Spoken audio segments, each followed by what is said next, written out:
to NUI Galway and the occasion of the award of Honorary Professor in the College of Medicine, Nursing and Health Sciences to Derek Stewart, OBE. My name is Sean Deneen. I'm a consultant endocrinologist in our hospital here in Galway, and I'm a professor of diabetic medicine in NUI Galway. I lead our local NUI Galway public and patient involvement effort, along with my colleagues Edel Murphy and Martha Killalay. Our PPI, as we call it, our PPI Ignite office at NUI Galway has been in existence now for close to 3 years. And I'm really delighted to be acting as MC for this honorary award of the award of Honorary Professor to Derek Stewart. Derek is a leader internationally in the area of public and patient involvement. Derek's personal story is one of being a cancer survivor, and through that experience, becoming involved in advocacy around PPI, public and patient involvement, at a local, initially, then regional, national and international level. And so for me personally, involved in leading on PPI, I would say that Derek has been a beacon for us and for me personally, just like the lighthouse in the distance, kind of giving some light, some direction in our journey, and it is a journey, and I'm really proud to be participating in this event today, honoring somebody who has been a tremendous support, a tremendous leader, and a light in this whole area. So the order of business is carefully set out, and of course we're doing everything virtually. We would love to be together and able to shake hands and congratulate and so on, but that's unfortunately not the world we're in at the moment. So in terms of the process, I'm going to shortly introduce our President, Kieran O'Huckerty, who will say a few words, and then you will hear from Derek himself with his inaugural professorial lecture, which will take approximately 20 minutes. We're then going to hear some tributes, some personal tributes to Derek and the work that he has done from colleagues around the country and around the UK. And then my colleague, Professor Andrew Murphy, Professor of General Practice here in NUI Galway, will have a live Q&A, question and answer session with Derek.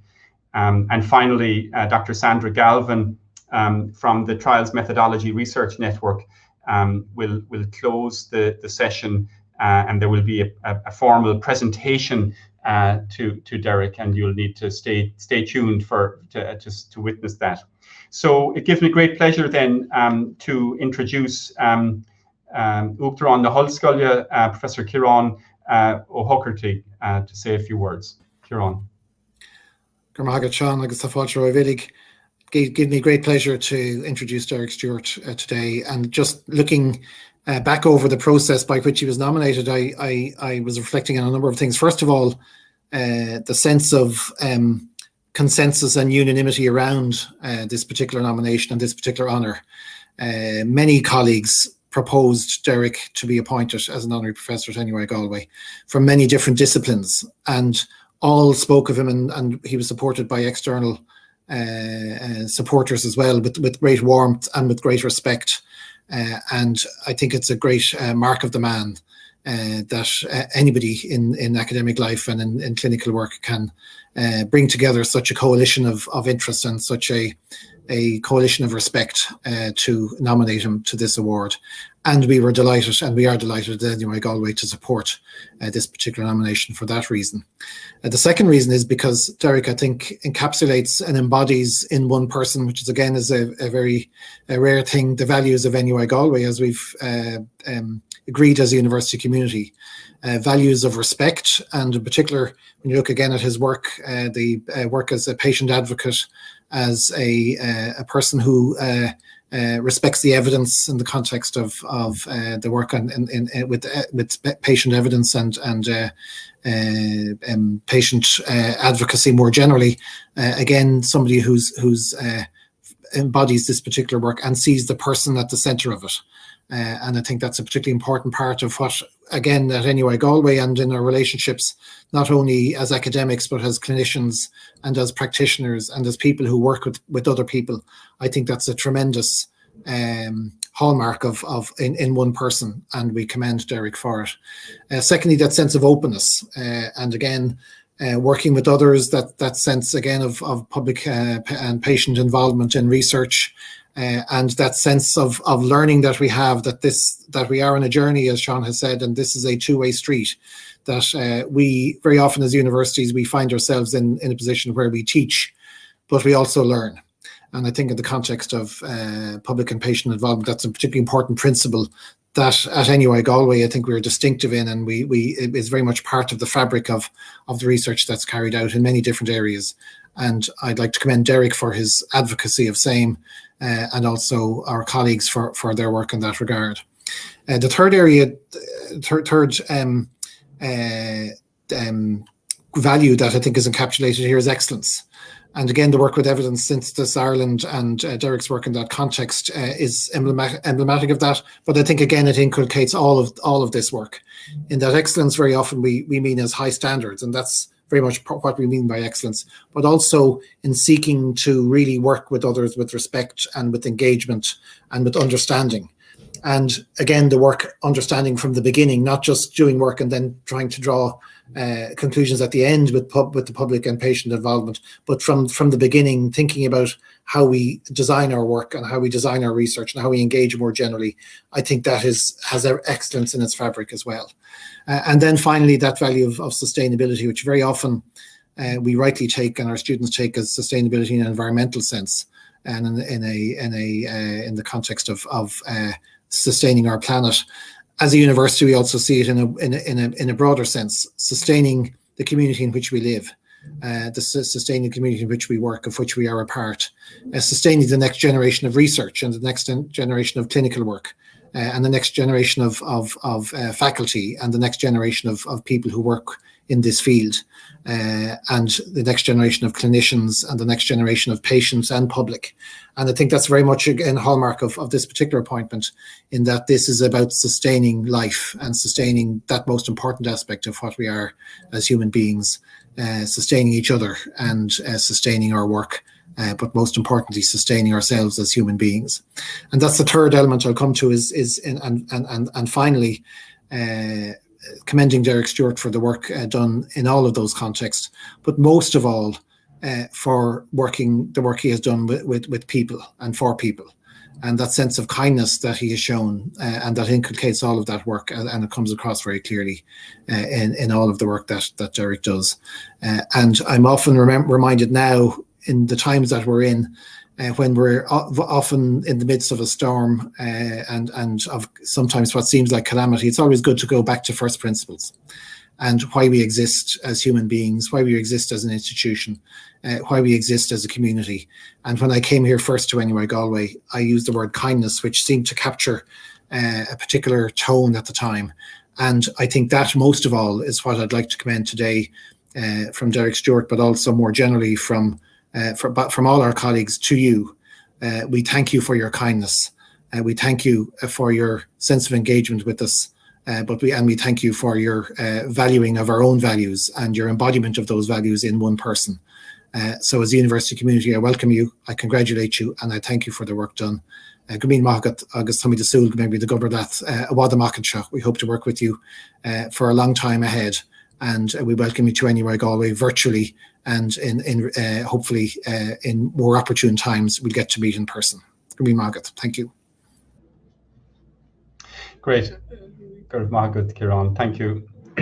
So it gives me great pleasure then to introduce our honorary professor, Derek Stewart, to give his inaugural professorial lecture. Professor Stewart. Thank you very much. Jiagoich agus good of Mahgood. I hope I've said hello and thank you with those words. I'd like to profusely thank Professor Kieran O'Hogarty, the President of the National University of Ireland Galway, and the Council for their generosity in awarding me this title.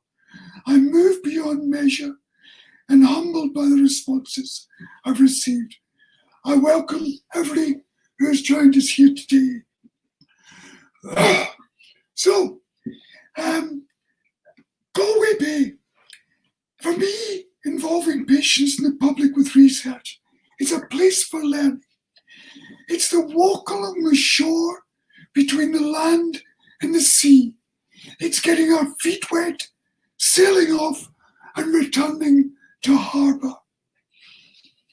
This award, as we've just heard from the President, says a great deal about NUI Galway. It says a lot about its inclusiveness and how it's focused on its community, both locally in Galway, but in the wider world itself. It talks about the ambition for excellence in research and in innovation. It tells us about the people, how they engage and involve others. But it also says that this is a group of people who are willing to say, we don't know, come and help us. And they lead through inquiry rather than just instruction. And the last point, this history is 175 years old. It was set up in the time of the Great Famine. And as we think about COVID-19, we have to remember the place that learning can play in times of crisis, helping us to discover, give us purpose and hope. The President said many of these things a couple of years ago when I heard him in Galway. So I want us to look at learning, and it's the reminder that learning isn't just about study. It's how we pick up from our own experiences. It is 25 years ago since I was going through my cancer, and just as been said is that back to basics, you realize it's one life, it's one opportunity, and therefore you have to realize that you can't do the things you've done before. You have to set up a new journey. But it does remind you of the importance of family, of friends, and what is vitally important. So I want to talk about 4 aspects of learning from each other, about culture, context, content, and challenge. And I also want to touch again on COVID-19 and reflect on what this will mean to me as a catalyst in my work. So, Oscar Wilde, it's almost as if he knew about fake news and social media, with a comment that, there's a lot we shouldn't be reading. But I think the first thing I'd point out is the culture of learning. My slides are flicking out, I apologize. So, when I get involved in Galway, I feel as if I've joined a street band. Like the Galway Street Club, like those mariachi bands that, one player's playing the lead and then suddenly somebody else is. You don't need to know the music to join in by clapping your hands and stamping your feet. It belongs within the community. It is welcoming, creative, fun, and it's achieving a sense of community. those are the things I see both in the work of PPI in Galway, patient public involvement, but it's also what you see in those bands. So they were well placed when the Health Research Board set up the PPI Night program. And it's a brilliant program because instead of looking for one model, one answer, it's basically said to people, help us to find out what this is. Work in partnership, but work separately. Make it fit your institutions and your communities. And in the light of what's been going on recently, and in particular with the Black Lives Matter campaign, I believe we've got more of a chance of addressing health inequalities, diversity and inclusion if we're playing in the streets than if we're just inviting patients and the public to enjoy a little exclusive musical quartet, because that's what sometimes involvement feels like. And actually, it should be more about dancing and singing in the streets. So, the old thing that grain could become beer or bread, right? I quite like this in a pub in Galway. So I'm going to choose a hashtag from NUI Galway's research program, which is purpose, people and place. And I'm going to give the purpose first before naming the project this is. When we look at patient and public involvement, it should have a purpose. It should have a purpose to researchers and to the public. So if we're developing the critical thinking skills of young people in schools, then we're making them better people. If we're improving the health of a community through agreed partnerships, by when we work with them and we leave, they've got skills and knowledge that they have learned and they can point to.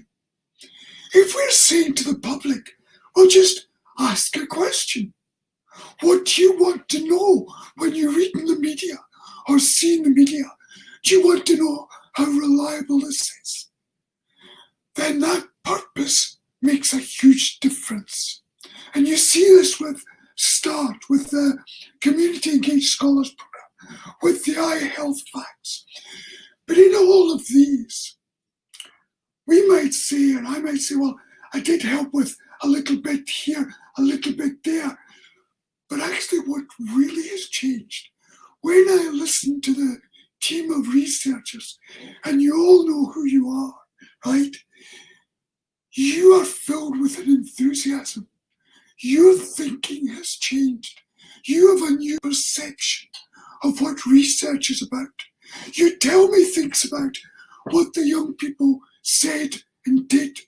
You tell me about the questions the public are asking and how those are different from the ones we might normally be asking.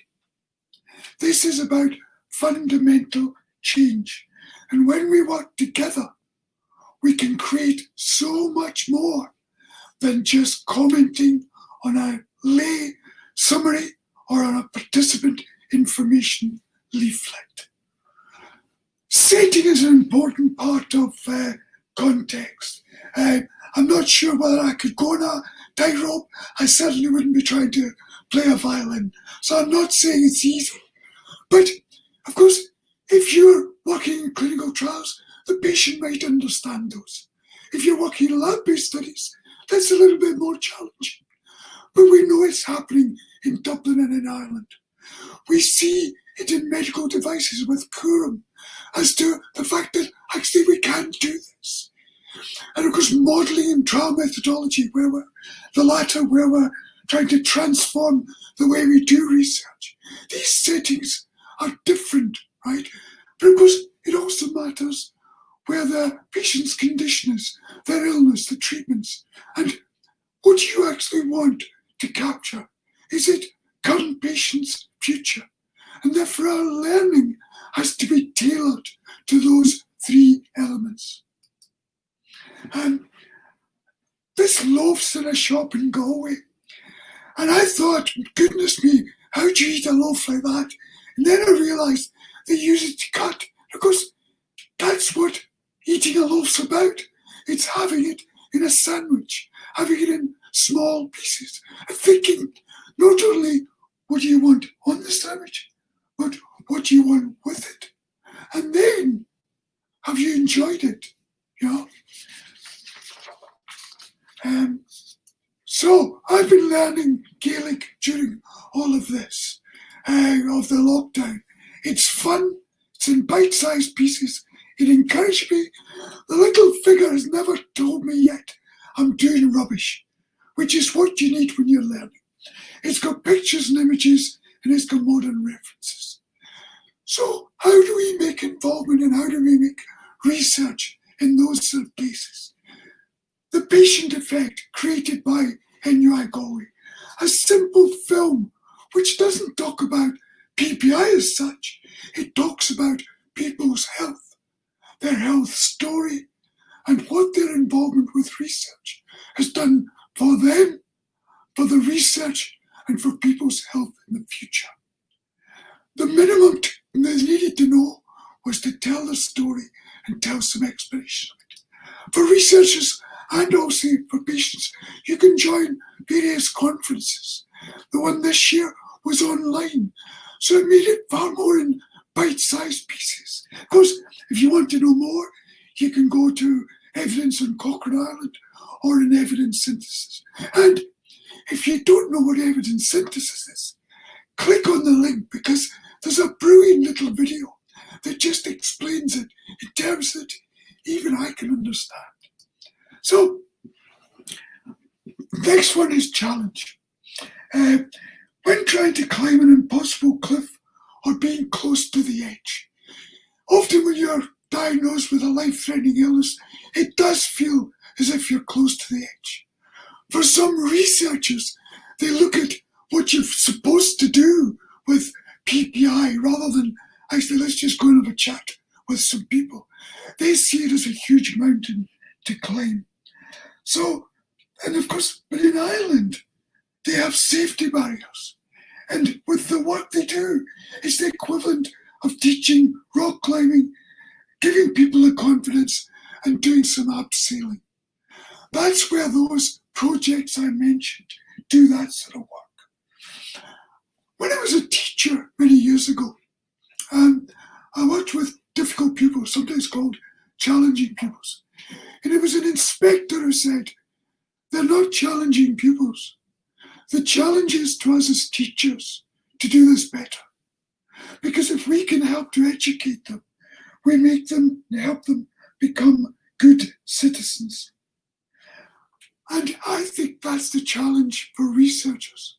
Too often, when we do involvement, we're becoming more like you. And the real challenge is, how do you become more like us? For those of you who know the Cliffs of Moher and know the spot on things, you know that I was behind the safety barrier. So, Nelson Mandela gives us this lovely quote. If we talk to somebody in language they understand, it goes to their head. If we talk to them in their language, it goes to their heart. So if we learn to speak each other's language, we both learn.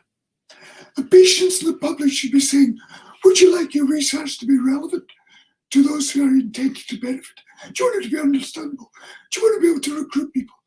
Do you want people to have better outcome measures? You know, those sort of questions that make sense to researchers. Not, where's your PPI plan? Researchers and the public should be saying, would you like more to know more about research and health? Would you like to understand how we do research? Would you be interested in seeing how research is developing? Not, would you just look at this leaflet and give me a comment? And if we apply that to trials methodology, maybe the question is, would you like to know more about how we're transforming and making research more efficient? So, in all of this, we ask a question which is fundamental. Whose research is it? And the People's Trial gave us a great example, because it says, what questions would you like us to ask? Which questions should we study through our prioritization? And then the last one, about how would you like to be told about the results? I've never seen any trial produces trial results in that format, in that way, in ways that people could make sense. So let me touch again with COVID-19. We can learn from what happened with AIDS. We should be working more closely now than ever, because pandemics never hit fairly. Thomas Kuhn's comment about the answers you get depend on the questions, I would extend it to say, and also depends on who you're asking the questions of and who are helping you to shape those. Because in this day and age, it should be people from BAME communities. It should be people from communities who are worst affected by the COVID-19. It should be our staff that are working on the front lines. And I'll bet you any money their questions will be yes about the science, yes about a cure, yes about a vaccine, but also about how do I deal with the end of the life when I can't see my family? Those are the questions, all of them. And of course, I love Jerome Bruner as an ex-teacher who talks about the teacher having a jug of water and moving it rather than into another empty jug. It's about how do we exchange the liquid in both. But he also says that it's about being a provider of alternative views of the world.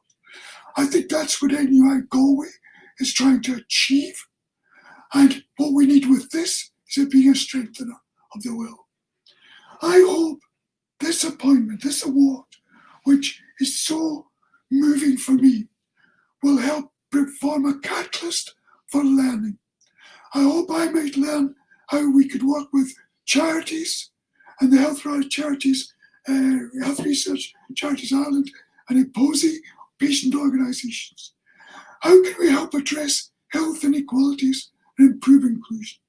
How can we use digital health and help people who don't have access to it to learn and get the benefits from that? And how do we find what those are mutually beneficial? And I've also noted the Health Research Board with the trial methodologists and also the group that I'm part of in the UK and wider. So thank you to the National University of Ireland Galway for this appointment, for their kindness. You talk of my kindness, I would say I thank you for your kindness. And I will finish by saying, Sláinte, here's to meeting again in person, and all the better, all the very better for it being in Galway.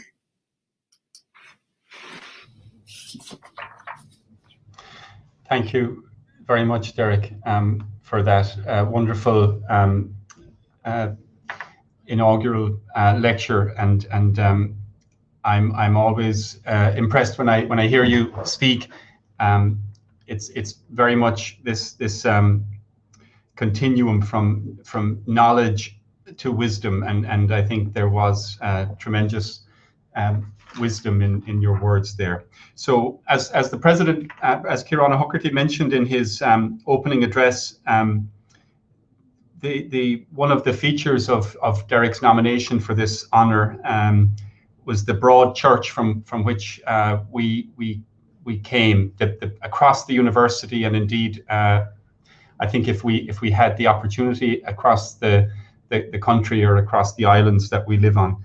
And so this next part of the ceremony is again virtual, as you can guess, but it's entitled on the program that I have in front of me, a peer acknowledgement video. It's approximately 10 minutes, and it gives you a sense of what people who are close to Derek and his work, who have been influenced by Derek and his words and his wisdom, think about him. So I hope you enjoy this, and I will, at the end of this video, I will be handing over to my colleague, Professor Andrew Murphy, who will have a conversation with Professor Derek Stewart. So you can roll it there, Colette.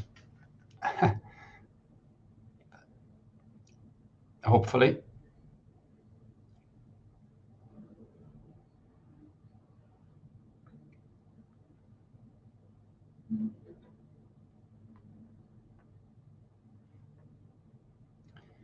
So I see myself still on the screen, and I'm hoping that won't happen for too much longer.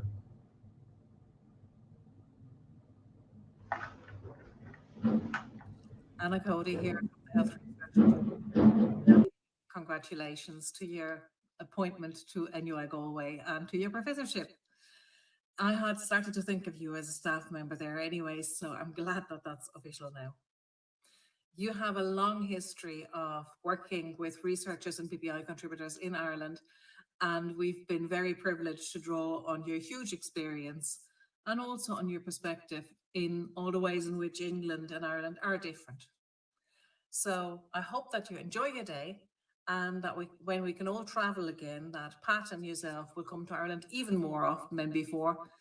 And in the meantime, stay safe and stay in touch. Bye.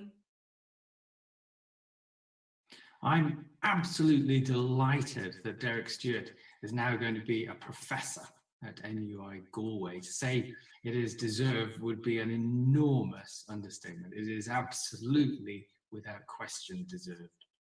There are many things I could say about Derek, but I'm going to limit myself to 3 things. Firstly, Derek, of course, has lived experience as a patient, which he contributes to his public and patient involvement and engagement work. But more than that, what Derek brings is a frankly astonishing ability to distill complex ideas and complex discussions into 1 or 2 key ideas, which brings us focus.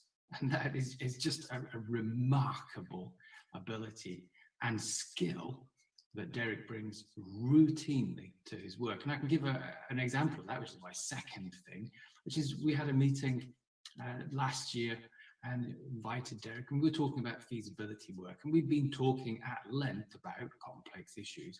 And at some point, Derek says, how? But the key thing is, how do you know that your trial intervention, and indeed the trial, are acceptable to patients, people who are going to use the information? And then suddenly we all go, yeah, that is what we're talking about. That's the absolutely crucial thing that drove the rest of our discussion.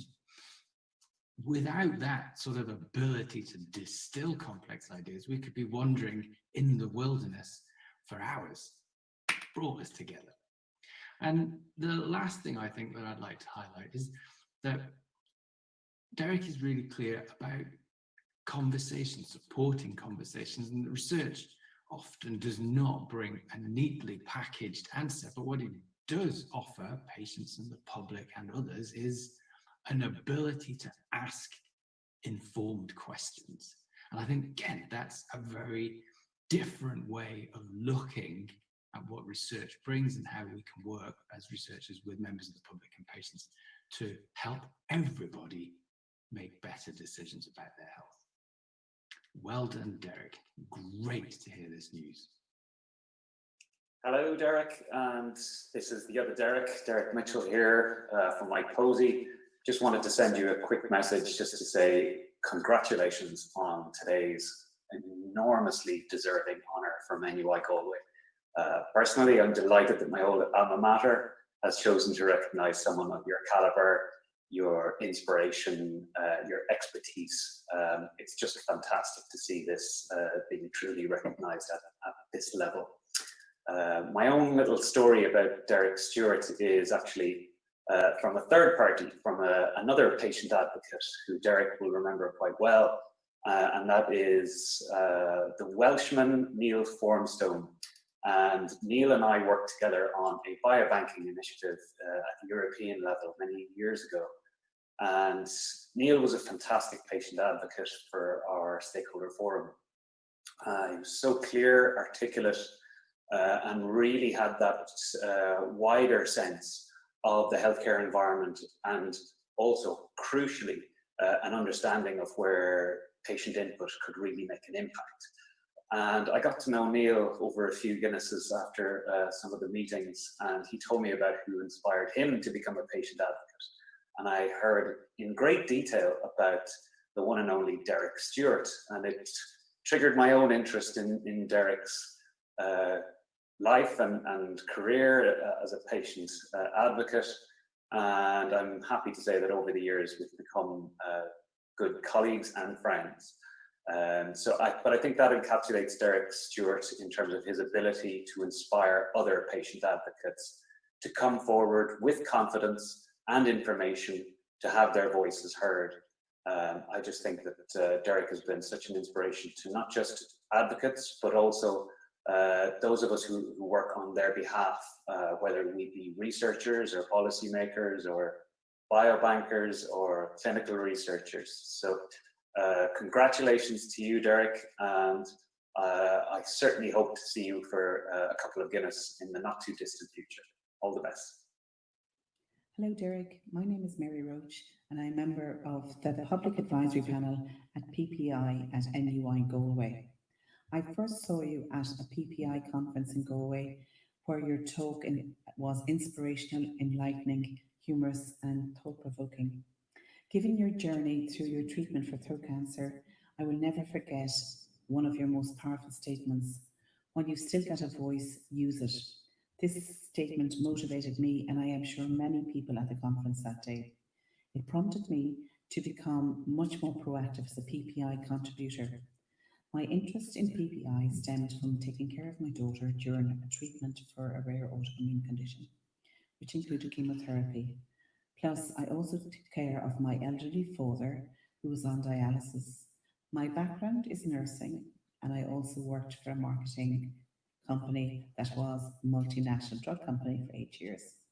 I feel that now I am a general patient advocate, as I want to help patients, all patients, not just patients with one specific condition, and that is due to my own personal varied experiences. You made me feel confident that as a PPI contributor, it is precisely my direct experience that can provide insights that are of great value to those providing health and social care services or seeking to do research. NUI Galway has appointed you as an honorary professor, and I cannot think of anyone that is more worthy a recipient. Many congratulations. I met Derek when he facilitated a PPI workshop here in NUI Galway. We are developing a new treatment approach in endometriosis, and we wanted to involve those living with endometriosis in the research and development in a meaningful way, but we weren't sure how to approach this. Derek's guidance, encouragement, and enthusiasm set us on the right path. Since then, we set up a panel with those living with endometriosis, and together we have co-developed funding applications, research proposals, and study protocols. So thank you, Derek, and congratulations on your appointment, which is so richly deserved.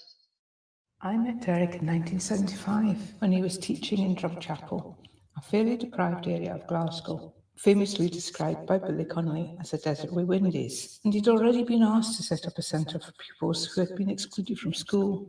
And although there were other units at the time, and this was unusual because he was being asked to take students from all the schools and across the religious divide, it would seem that even at that time, people recognised that Derek had the skills and the abilities to make the environment challenging for these young people, but also to make learning interesting and accessible. 20 years later, after treatment for his cancer, Derek used these same skills to consult and deliver training into schools, which were coming to terms with the new world of Ofsted and inspection. From there, Derek also used these skills to create learning materials and teacher packs for theatre and education teams across the country. He worked with companies who particularly involved students who had neurological and physical challenges. Derek also became involved with groups who were promoting the aftercare and well-being of patients and promoting the inclusion of patients and others in research. Initially, this was with cancer patients, but expanded to working with others. His willingness to improve his knowledge and to learn from others meant that in 2001 he was appointed chair of a primary care trust. The experience he brought from his work with other groups helped him to focus on the impact that healthcare and its delivery has on patients of every kind. So as you can see, our life together has been quite eventful, sometimes stressful, sometimes financially precarious, never dull. We have 3 sons and 5 grandchildren, all of whom take great pride in their pa and their grandpa. And Derek embarked on his second career. He worked with schools to resolve some difficult situations. And the senior inspector once described him as spiritual, not an epithet that readily springs to my mind, but it is an indication of the calm, considerate approach Derek has to every new experience and every new person he meets. And it's this approach that Derek will apply to his role as Honorary Professor at NUI Galway. Good afternoon. My name is Andrew Murphy. I'm a general practitioner. I'm based at the Department of General Practice here at NUI Galway, and I'm also involved very much with the Health Research Board Primary Care Clinical Trials Network in Ireland, where I first met Derek and Pat, and certainly meeting them, the thought I had was transformative. It was the impact that I thought Derek had, certainly in our approach to PPI in the network. So thank you, Derek, indeed, for a great and inspiring talk, and indeed welcome and congratulations to Professor Stewart as well. We have 15 minutes to cover the whole topic of PPI, your reflections on it, and your thoughts on your own participation in PPI. So no pressures whatsoever. So if we can start by saying, in your talk, you emphasized the importance of context and culture. Pat has provided with us with some insights there, but could you just develop your own reflections on your culture and context and the impact on your own PPI journey? So I think I would start with just, I think my love of Galway is the fact that I was born and brought up on the west coast of Scotland. So I looked out in the water the same way you do. So I think it just feels like a natural connection. So I think I would also say that in all of it, my teachers of that time would be really quite surprised that I've shown an interest in science. It's taken a long time, but I got there eventually. So I think that, but the other point I would go is remarking on what Sean Treweek said, that, you know, this is about, I've forgotten what he, oh, sorry, I've just lost it completely. I mean, something Sean said, doesn't matter. So I think it was the distillation part. I think as a drama teacher, you're constantly looking for ways in which you make something both understandable in a precise way, but also to have universal meaning. And I think that's part of what I'm also doing. What does this mean in a small way, but in a big way? I hope that answers something. Yeah. And certainly speaking of drama, I mean, we're in the midst of an unprecedented pandemic, the likes of which certainly we've never seen before and hopefully won't see again. And you highlighted the impact that AIDS had. Initially, very huge difficulties incorporating the patient voice, and then very much to the fore at the end with very positive contributions. What would be your reflections as regards the impact of COVID on PPI and indeed vice versa? I think lots of patient involvement is about involved in clinical studies. So the likelihood is you're seeing people, whereas a lot of the initial COVID studies were lab-based in science. So I think we were left out of the loop for a bit. The Health Research Authority in the UK certainly saw a huge drop in examples of patient and public involvement. So they've got together with a whole lot of groups now, and we've seen an increase in it. But I did say in the speech, I think this is the real chance to go and talk to people who are most affected by this. And it might challenge the way we do PPI, because it doesn't need to be a member of a committee.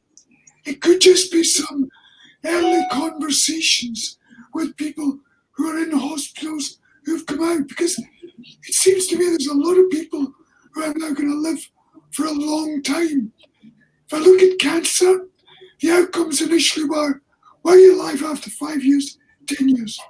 Now it's about living with cancer. So I think there's space in COVID to be saying, what about how do we help those people who are living with COVID? And people do it because with the Zika virus, the young mums there said, do you find signs? But also help me to live with this child, right? So I think it's about opening this up. And I think that could turn around the way researchers views PPI, but the way we view PPI, because it shouldn't be people like me who are white and middle class and retired. Of course, that's the huge inequality. I've got the time to do this. So I think, again, you resonate very strongly with, in general practice, we do deal with patients of often long-term impact of acute illnesses, and often they're the ones who are particularly forgotten about, certainly. So I think that resonates well. Ireland shares many positive common attributes with Scotland, but one negative one, unfortunately, is our health inequalities that we've certainly struggled as a healthcare system to deal with. And you've highlighted that in your talk again today. Can you just outline a little bit, how do you think PPI can confront health inequalities? I've come to realise that even in groups where there's a mixture of people, a diversity of people, that I find myself often being a person who raises the question, you know, and the comment from earlier on about making informed questions. And therefore, almost at every meeting now, I'm saying, what will the effect of your research have? Will it have an adverse effect on certain communities? Because I think as researchers, it's very difficult. You're always trying to narrow down what you're looking at. And it becomes easier if you're looking at a very discrete group of people. I understand that. But if all we're doing is furthering the research, so if we look at breast cancer, right, a lot of the people who are active in that tend to be women who are white, of a certain background. But actually we know that there seems to be a number of people from certainly the Afro-Caribbean background who are not responding in the same way to the treatments as white counterparts. If you say, are you collecting the data on that? What I get back is, oh, that's too difficult. Oh, no, it's not good enough. So I think my first call is to all patient advocates, our first job at the table is to say, what are the effects of this on health inequalities? So certainly one of my great heroes was Julian Tudor-Hart. He was a GP in Wales who came up with the inverse care law, that those most in need of healthcare are least likely to receive it. So maybe today we have a Stewart inverse care law about research, that perhaps those most in need of the research are least likely to participate in. And thank you to the audience for all your comments. Please do keep them coming in. It's lovely to see them. Take-home messages. Can you give us 2 take-home messages, each for researchers and for the PPI community, as to how they can maximise their own PPI contributions? Yeah, I think for patients, it is believe in yourself, believe that you have a voice. Because even whatever you say about what happened to you, right, it's a unique picture. And there's nobody else in the room can disagree. They may say, well, that wasn't the policy, or that shouldn't have happened. But it's what happened. So I think believe that you've got a right to be there and speak up. The other thing I would ask to patients is make sure that it feels as if we're there to tell our story. And I would just ask, you can tell your story, but be selective. So if the research is about diagnosis, then refer to that bit. If it's about the aftercare, then reflect on that bit, right? It's not about the whole thing. For the researchers, how do I say this politely? Don't go and look for advice on patient and public involvement, because you'll always see too much stuff to read, right? Get somebody to talk to you through it. Think of it as a conversation. Go and have that conversation, and then go back to the first person and check it out.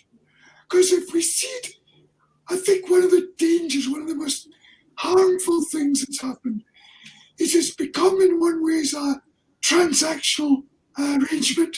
Look at this, give it back to me. And the worst thing is we've made it into an industry. It's not. It's a learning opportunity. It's a chance to chat, to go into, dip your feet in the water, come back and go, oh, it was cold, right? And then go, you know what? I quite like that cold bath. I'm going back in to try again.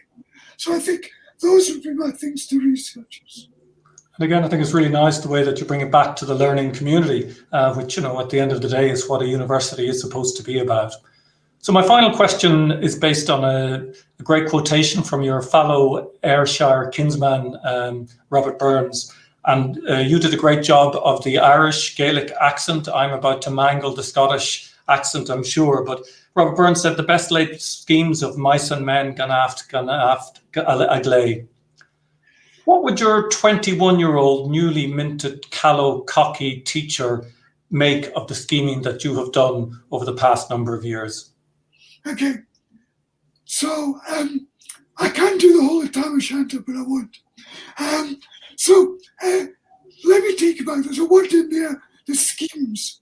So I think first of all, before the teacher, there's the fact that a wee boy from a council housing scheme is doing what he's doing. In other words, it was a council housing, not an estate. The callow teacher would be pleased that I still have that enthusiasm. I was born and brought up and looked at things like the free schools of E.S. Neil, and I'd be pleased that I was still challenging that. The person who got cancer 25 years ago would just be going, what? You're still here 25 years later? And I'm so glad that my clinicians, rather than following the evidence, said, we'll give you radiotherapy. Because the best evidence said voice box removal, and I'd be speaking here. So I was with informed clinicians. So, you know, I think in all of that, I'm just pleased that I still have the enthusiasm, the spirit, the political will to change things, and that I'm still here. Professor Stewart, it's been a pleasure and a privilege to talk to you, and I'd like to hand over to Sandra now. Thank you. Hello, everyone. Hello, everyone. Thank you so much, Andrew, for that fantastic Q&A session. At the risk of giving you more work, I think when we do have Derek over to visit us in NUI Galway, we might recreate this live and in person, because it was just lovely to listen to that flow of conversation and how well it went. I want to welcome Derek back on screen now and sincerely thank Derek for that. A fantastic presentation, another cause to stop and pause and reflect and really think about what we're doing in the research community, which you always make us do.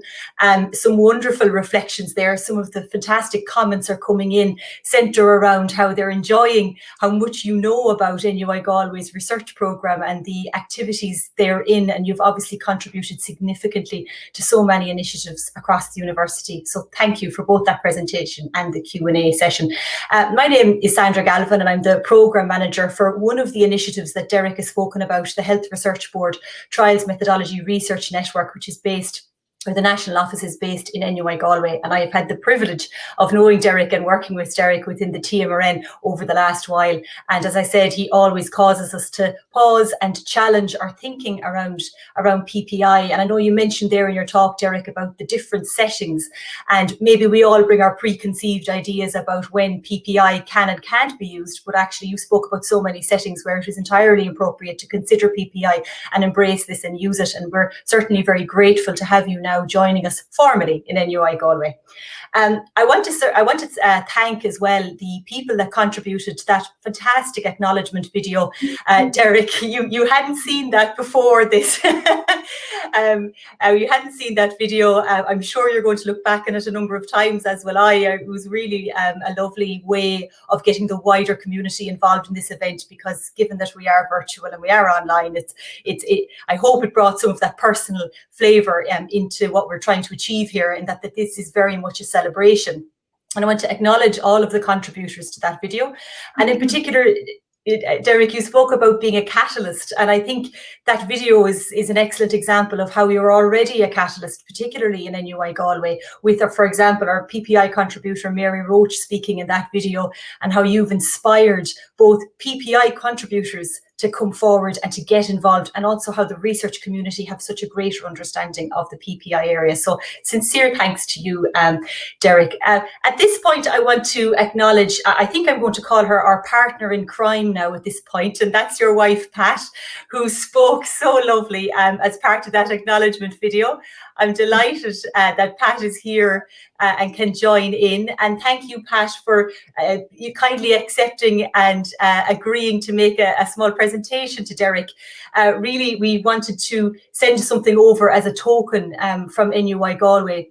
Given that you can't join us here in person, we want to at least send a little bit of NUI Galway over to the Stewart household today. So I'd like to invite Pat to present those items to you there, Derek, and say hello. Hi, Pat. Hi. Hello, Sandra. So, thank you so much, Pat. Yeah, darling.